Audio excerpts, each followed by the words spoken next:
मैं बुलावा एहसान मालिका, सानू तू बनाया इंसान मालिका।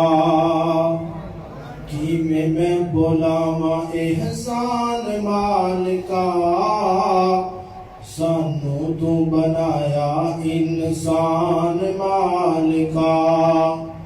अखा कन नक दंद मोती अनमोल ने, दिल ते दिमाग दे खजाने साडे कोल ने। बोलन लई दित्तियां बोलन लई दित्तियां ज़बान मालिका। किवें मैं बुलावा एहसान मालिका, और सारे एहसान मौला